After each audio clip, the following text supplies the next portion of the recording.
ма? Менің аты жөнім Акеша Заурет Исайқызы. Мен осы Орал газмы және салалық технология колледжінің қазақ тілі мен әдебиеті пәні бойынша жоғары санатты оқытушысымын. Көркем әдебиет өнердің ішіндегі ең бір жетекші, белсенді түрі, өмір құбылыстарын жаппай қамти алатын саласы деп Қаратаев айтқандай, әдебиетті оқытуда жаңа технологияның кейбір стратегияларын пайдалануға тырысып бағамын. Мысал ретінде іс тәжірибе алмасу мақсатында бір сабағымды көрсеткім келеді. Мұхтар Шаханов 1942 жылы дүниеге келді. Ол кісі жалынды ақын, драматург, қоғам қайраткер, сазгер.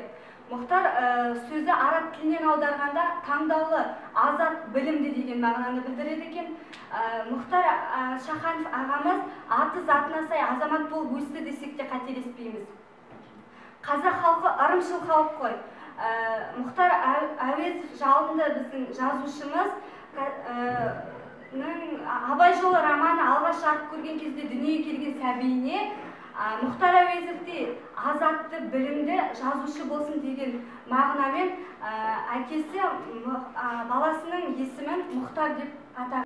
Казахстана в избежание новых вспышек межнациональной розни, учитывая создавшуюся острую ситуацию в республике. После поднятия на съезде вопроса о событиях в Грузии, группа депутатов Казахстана получает массу телеграмм, коллективных писем от своих избирателей. Они недовольны тем, что мы даже при такой гласности и открытности на съезде не поднимаем вопроса о декабрьских событиях в Алмате 1986 года, когда против мирных демонстрантов впервые в стране девушек избивали дубинками, кирзовыми сапогами. Все это происходило тогда, когда еще не было общеизвестного указа о демонстрациях, митингах. От общественности до сих пор скрывается число жертв среди демонстрантов. По неполным данным, около 2000 человек было арестовано. Многие из них осуждены к длительным срокам лишения свободы. Тысячи исключены из учебных заведений, уволены с работы. Эпоха застоя при первом на него натиске показала свой жестокий оскал, результатом которого явились жертвами сотни политически неподготовленных юношей и девушек, навсегда сломленных в жизни. Справедливости ради надо отметить, что партийная организация республики во главе с заметной интернациональной фигурой товарищем Колбиным приложила немало усилий для оздоровления обстановки. Однако правда о событиях в Алмате и противоправных действиях солдат внутренних войск до сих пор остается засекреченной. Поэтому у нас имеет место разные нездоровые слухи, которые бросают тень на дружбу народов и являются источником некоторой национальной неприязни. Мұхтар Шахановтың жаңағы алаңға шығып сөйлеген сөзін. Мұхтар Шаханов сендер өздерің білетін қайсар ақын, шындықты бетке жыртып айтатын ақынның бірі. Енді жаңа көріністен кейін кім өзінің ойын айтқысы келеді? Қолдан көтеріп айта қойыңыз. Ағеке айта қой. Біз Мұхтар Шахановты батыл әрі батыр деп білеміз. Бұны жаңа көрген бейнетаспадан білуге болады. Мұхтар Шаханов 16 желтоқсанда болған оқиғаны айқында әрі ашық жеткізе білді. Мұхтар Шахановты біз қайсар ақын ретінде танимыз. Жаңа көрген бейнетаспамыздағыдай Мұхтар Шаханов 16 желтоқсанда болған оқиғалар, қыздардың шашынан тартып сүйреп, аязды күнде мұз үстіне шығарып, итпен қудалап, шоқпармен ұрғанын жайлы. Сол желтоқсан оқиғасына байланысты ақын шығармалар жазды. Мұхтар Шахановтың «Желтоқсан алаң» атты өлеңі үнтаспадан тыңдалады. Осы шығарманың тәрбиелік мәні мен мазмұнын ашып береді. Тағзым етпей бұл алаңнан өтпеңдер, желтоқсанда жарылысы өткен жер. Қайта оянған ұлт намысы шаштан сүйреп тепкен жер, жатты мұнда естен танып, санап өт. Ұлттың бағы, жанар мекен, қас тұлпары. Қоғам тіршілігін майданға теңесек, Мұхтар аға ең алдыңғы шепте оқтың өтінде өз басын қауіпке тіккен жанкешті, жауынгер секілді қазақтың зиялы қауымында кімнің кім екенін анықтайтын 1986 жылдың желтоқсаны болған еді. Осындай бір қиын кезде құрбан болған жассыз жандардың жоқшысы болып, өз басын қылыштың жүзінде қауіпке тіккен Мұхтар аға халықтың назарының билігіне Мұхтар Шаханов көтерілді. Бұндай ерлікті тудырушы күш өз отанына, өз еліне, өз халқына деген сүйіспеншіліктен басқа ештеңе болуы мүмкін емес. Сонау поэзия әлеміне келгеннен бастап ел тағдырын жырлауға жалықпаған Мұхтар аға желтоқсан оқиғасы туралы жыр төкті. Бұл желтоқсан алаңы және желтоқсан таңлама атты екі өлеңі. Бұл екі шығармасында Мұхтар аға желтоқсан оқиғасы туралы реалистік және де шынайы түрде сипаттайды. Бұл шығармасында жастарды отансүйгіштікке, патриоттық сезімге тәрбиелейді. Және де мен бұл желтоқсан оқиғасына қатысқан жастарды әрқашанда үлгі тұтып мақтан етемін. Төмендегі кесте бойынша өлеңдердің тақырыбын ажыратады. Туған жері түп қазығы айбыны, туған тілі мәңгі неге айдыны, жан байлығы салт дәстүрі тірегі, қадамына шуақ шашар үнемі, және туған тарихы еске алуға қаншама ауыр әрі қасіретті болса да. Ал осы өлеңді, осы оқыған үзінді қай өлеңде жатады? Мұхтар Шаханов қай өлеңде? Қай айта ғой? Төртана. Так, жақсы. Келесі жалғастырамыз. Тағдырымның жанарынан жеңіс көрген күндерім, сүрінгенді сүйемін деп құлап қалған кездерім, бәрі жұмарттығым, адалдығым сондағы кеудеме кеп жиналды да бақытты болып орнады. Кім айтады бұнда? Қай айта ғой? Бұл өлеңнің аты көкірегімде төрт сәуле бар. Жарайсың. Тұрған солар аяз сорған қызыл беттің ары боп, дәуірінің тауылғына шашылмаған тар боп, тірліктегі әр ісінің жаңғырығы болады. Бұл табиғи жасырын заң өзгеріссіз қалады. Сол заңға сай сені бақыт не сор іздеп табады. Бұл өлеңді кім айтады? Кенжегүл айтады.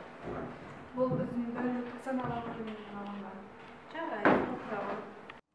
Сабақтың тақырыбы Ақштап Бақтыгерееваның өмірі мен шығармашылығы.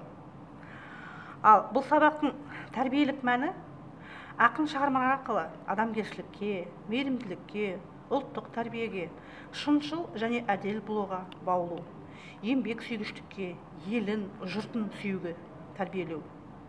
Сабақтың құзыреттілігі ақынның шығармаларымен тереңірек танысып, өлеңдерімен, қойын дәптердегі жазбалардың тақырыбымен олардың идеялық мұратын шығармаларына сүйене отырып ашу. Оқушыларды шығармаларды идеялық мәнін түсіне білуге, өзіндік талдау, жұмыста шапшаңдық, тапқырлық туғызуға, өз ойын әдеби тілге өрнектеуге төселдіру. Сабақтың түрі негізі конференция сабағы. Паноралық байланыс, тарих және ән-күй. Сабақта үй тапсырмасын тексеру мен жаңа сабақты түсіндіру барысында мынадай әдіс тәсілдерді қолдандым. Семантикалық карта, концептуалдық кесте, Вен диаграммасы, ізденіс жұмыстар, буклет, реферат, Ақштап Бақтыгерееваның шығармалар жинағымен шығармаларына байланысты бейнетаспа және Мұхтар Шахановқа байланысты бейнетаспа пайдаландым. Сабақтың эпиграфы: ел үшін еңбек етсең, халқың сүймек, біз үшін отқа, суға түсіп жүр деп. Ел өлсе де, еңбегін ел өлтірмес, неше мың жыл өтсе де тарих білмек. Жаңа сабақ бойынша жерлес ақынымыз Ақерке Ақжайықтан қанат қағып ұшып шыққан. Ақжайықтың ақшағаласы Ақштап Бақтыгерееваның өмірі мен шығармалары туралы төмендегі тірек схемасы бойынша шолып шығады. Ақштап Бақтыгерееваның шығармашылығына келетін болсақ, оны 6 топқа бөліп қарастыруға болады. Әрбір ақын жазушы әрине өзінің анасына арнайды өлеңдерін. Мысалға келетін болсақ, ардақты ана махаббатты, ана махат және тағы басқа да. Махаббат, тағы да махаббат туралы, өзім туралы, махаббат сенің әнін таңдағаным туралы, тағы басқа да. Туған жер туралы өлеңдері. Астана, оралдым саған оралым, толғатса дала, сағыну, тағы да басқа. Тіл туралы өлеңдері. Қызыл тілде алғаш кірді өнердің, тапсырма, қойын дәптердегі жазбалар. Ұлттық тәрбиесі. Болашақ бойжеткенмен сырласу, бойжеткендер болашақ ғасырдағы тағы басқа. Ақиқат. Ерлікті көзбен көрген күн, әділет толғатса дала, жастарға өсиет, тағы басқа өлеңдер бар. Ақиқат. Ақышта Бақтыгереева Мұхтар Шаханов сияқты шындықты жырлаған. Ерлікті көзбен көрген күн, әділет толғатса дала, жастарға өсиет, тағы басқа өлеңдері бар. Іштерінен шығады жанадарын, бізден биік болады саналарын, бізден бөлек болады ғасырында, бізден бөлек болады мадаларын. Бұл өлеңнің үзіндісі қай өлеңге жатады дейді Ақышта Бақтыгереева? Жаңағы оқыған өлеңнің үзіндісі Ақышта Бақтыгерееваның қай өлеңіне жатады? Кім айтады? Мейрамбек айтады. Болашақ бойжет сырнасу. Жарайсың, отыра ғой. Егемен алған даланы көркін танытып тегіс басқаға, әлемге құшақ жаяды еркін елбасы алған Астана. Бұл өлеңнің үзіндісі Астана. Жарайсың, отыра ғой. Алдымен қызға керегі пәктік, адалдық, одан соң жаным жас мінез керек жарасқан, айтарым тағы берік бол сертке бір сөйле, сабырлы таудың мінезі керек күтсең де. Бұл өлеңнің үзіндісі қай өлеңге жатады екен? Кім айтады? Ақерке айтады. Бұл өлеңнің үзіндісі сіңірім. Жарайсың. Вен диаграммасы. Жаңа сабақты пысықтау үшін пайдаландым. Вен диаграммасы бойынша Мұхтар Шаханов пен Ақышта Бақтыгерееваның шығармаларының ортақ қасиеттері мен айырмашылықтарын айтып береді. Ақышта Бақтыгерееваның өлеңдерінде нәзіктікті, әйелдің құдіретін, әйелдің сұлу сезімін өз жырына қосты. Ұлттық тәрбие тақырыбына жазылған өлеңдері мен естеліктері бар. Ал Мұхтар Шахановтың өлеңдеріне тоқталатын болсақ, ақын әрі қоғам қайраткері, экологиялық жағдайға байланысты шығармасы бар. Тіл жанашыры және соған байланысты шығармалары мен мақалалары бар.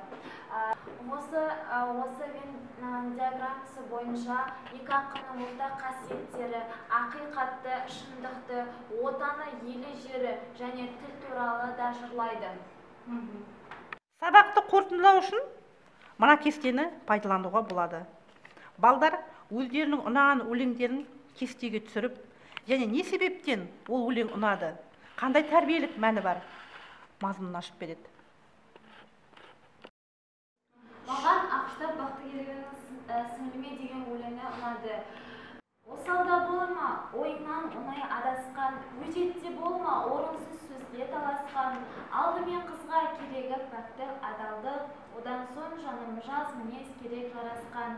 Бұл өлеңде Ақышта Бақтыгереева қыздарға тән қасиет болуға, нәзіктікке, адалдыққа үйретеді, және де имандылыққа, адалдыққа үйретеді. Райымбек өзің ойыңды айта ғой. Ақ сөйлеп адал тілейтіндермен, шындықты жақтап жүретіндермен, сыйластық сырын білетіндермен танысқым келеді менің. Жаманға жағынбайтындармен, жоқтыққа тарылмайтындармен, арманнан арылмайтындармен табысқым келеді менің. Бұл өлеңде ақын өзінің адамгершілігі мол, инабаттылығы, имандылығы бар адаммен танысқысы келетіндігін жазған. Және ақ пен қараны ажырата білетін, көкірегі ояу адаммен танысқысы келетіндігін айтып кеткен. Жарайсың, отыра ғой. Қорыта келгенде, сабақ барысында жаңа технологияларды қолдану арқылы оқытушы жұмысын өнімді, нәтижелі, ал оқушылардың білім алу әрекетін мәнді, қызықты, пайдалы етеді. Біз өмір бойына жететін білім алу моделінен өмір бойы білім алу өту моделіне көшуге тиіспіз деп Нұрсұлтан Әбішұлы Назарбаевтың сөзімен аяқтағым келеді.